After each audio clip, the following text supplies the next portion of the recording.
बघा, आज जरा थोडंसं वेगळं तुमच्यासोबत काहीतरी शेअर करत आहे. तुम्हाला रोज-रोज माझं डेली रुटीन, देवपूजा, स्वयंपाक वगैरे पाहून कंटाळा आला असेल ना, चला थोडासा चेंजेस. तर आमच्या गावची यात्रा असल्यामुळे आम्ही गावी आलो होतो यात्रेला. तर म्हटलं चला शेतामध्ये फिरून येऊया. शेतामध्ये अशी आंब्याची झाडं आहेत, वेगवेगळ्या प्रकारची 2-3 झाडं होती. झाडाला छान अशा खूप कैऱ्या लागलेल्या होत्या. आता अक्षय तृतीया झाल्यानंतर आंब्याला पाड लागतो, तर त्यावेळेस हे आंबे उतरवले जातील. तर बघा, इथे 2-3 प्रकारचे असे आंबे जे आहेत, तर ते छान-छान अशा कैऱ्या दिसत होत्या आणि इथे सगळ्यात बघा एवढा छोटासा आंबा आहे आणि त्याचा आकार एवढा छोटा आहे, पण तो पिवळा झालेला होता. तर हा पिकलेला नाही आहे बघा ताईंनो, पण पाऊस झाल्यामुळे गारांचा, तर याचा असा कलर वेगळा झालेला आहे असा. तर असो, ऋतूला मी दाखवत होती, छोटा आंबा होता म्हणून ती खूप हसत होती. म्हटलं मुंबईच्या मुलांचं बघा असं काहीतरी वेगळं बघायला मिळालं, की त्यांना वेगळंच काहीतरी वाटतं.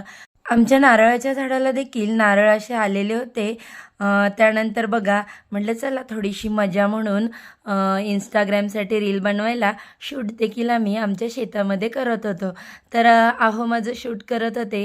थोडंसं आम्ही शूट केलं आणि त्यानंतर दुसऱ्या शेताची सैर करण्यासाठी तिथून पुढे गेलो. तर त्या शेतामध्ये मस्त असा ऊस होता. त्या ऊसाची देखील आम्ही इकडे छान-छान ऊसामध्ये फोटो काढले. त्या शेताच्या बाजूलाच अजून आंब्याची नवीन झाडं लावलेली होती. तर ते देखील पाहत होतो. जरा आंब्याची झाडं अशी वाकडी येत आलेली होती. तर म्हटलं याला काहीतरी काठीनी वगैरे सरळ करायला हवं टेकन लावून, म्हणून मी आहोंशी बोलत होते. इकडे माझे सासू सासरे, मी, आहो आणि आमची दिदू, आम्ही सगळे शेतामध्ये असे प्रत्येक आमची जेवढी पण शेतं होती तर फिरून आलो, की बघा लगेच 2 दिवसासाठी आलो होतो. त्यामुळे म्हटलं चला शेतामध्ये फिरून येऊया. मस्त असं जरा वातावरण एवढं छान वाटत होतं संध्याकाळचं. अशा प्रकारे छान फोटो सेशन केलं. त्याच्यानंतर रील्ससाठी फोटो काढले. कसा वाटला आजचा मिनी व्लॉग?